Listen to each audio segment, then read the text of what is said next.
नमस्कार विद्यार्थियों, आज हम इस वीडियो में पर्वा हिंदी कार्य पुस्तिका कक्षा 6 व 7 के कार्यपत्रक 4 के बारे में अध्ययन करेंगे। इससे पूर्व हमने कार्यपत्रक 3 को कंप्लीट कर लिया है। आज हम जो कार्यपत्रक 4 है, इस कार्यपत्रक 4 के बारे में बात करेंगे।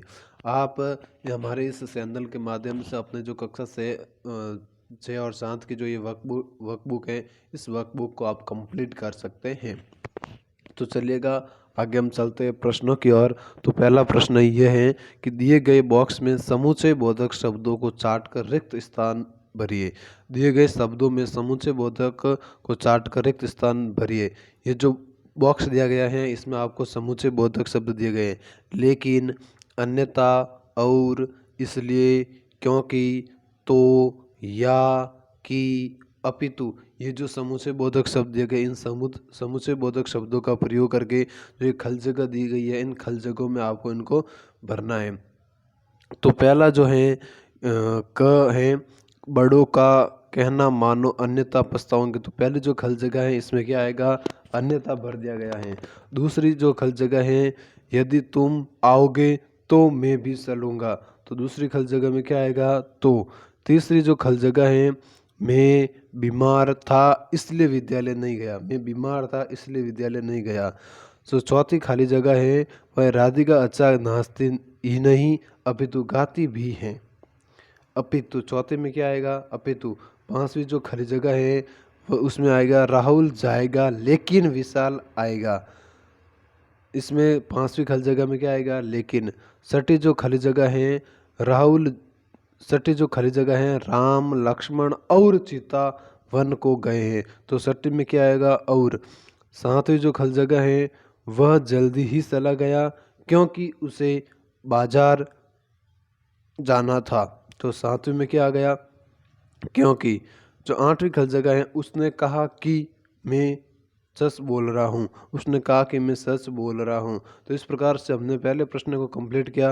पहली खल जगह में अन्यथा, दूसरी में तो, उसके बाद इसलिए, उसके बाद अपितु, लेकिन, और, क्योंकि, कि। इस प्रकार से आपको इस समुच्चय बोधक चाट कर यहाँ पर लिख देने हैं। आगे चलते हैं हम दूसरे प्रश्न की और। दूसरा प्रश्न ये है कि नीचे लिखे वाक्यों में की तथा की का सही प्रयोग करते हुए रिक्त स्थान भरिए। जो ये दो शब्द दिए गए हैं, की, दीर्घ, लघु की और दीर्घ की, इन दोनों का प्रयोग करते हुए आपको शब्द भरने हैं। तो पहला जो वाक्य है, बालिका ने चुनौती स्वीकार की। तो यहाँ पर आपकी बड़ी की आएगी, जिसे हम दीर्घ की कहते हैं, वह आएगी। दूसरी जो खल जगह है, उसने इतना तेज दौड़ाया की। तो इसमें छोटी की आएगी। इसके बाद जो है, कानपुर से विद्रोह की लहरें झांसी तक आ पहुंची। तो ये तीसरी जो खल जगह है, इसमें बड़ी की आएगी। चौथा जो घ ऑप्शन है, अंग्रेजों में इतना साहस न था कि। इसमें जो छोटी की आएगी, वे रानी को पकड़ सके। और जो पांचवी खल जगह है, ये मेरे जीवन की अंतिम लड़ाई है, इसमें बड़ी की आएगी। तो इस प्रकार हमने देखा कि जो खल जगह है दूसरे प्रश्न में, उसमें पहली खल जगह में दीर्घ की, दूसरे में लघु की, तीसरे में दीर्घ की, चौथे में लघु की और पांचवें में ऑप्शन में आपकी बड़ी की आएगी। इस प्रकार हमने दूसरे प्रश्न को कंप्लीट किया।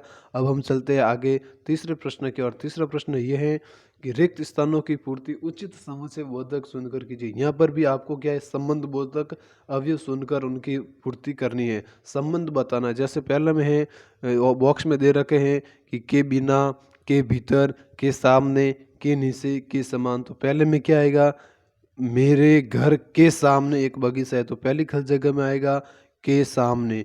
दूसरा जो दे रखा है ख, विद्या के बिना जीवन व्यर्थ है।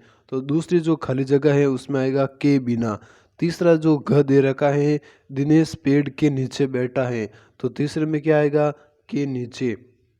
चौथा जो दे रखा है, बाग के भीतर पौधे लगे हैं।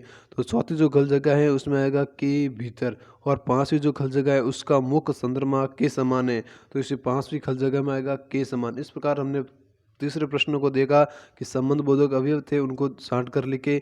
पहले में लिखा के सामने, दूसरे में के बिना, तीसरे में के नीचे, चौथे में के भीतर और पांचवें में के समान। धन्यवाद।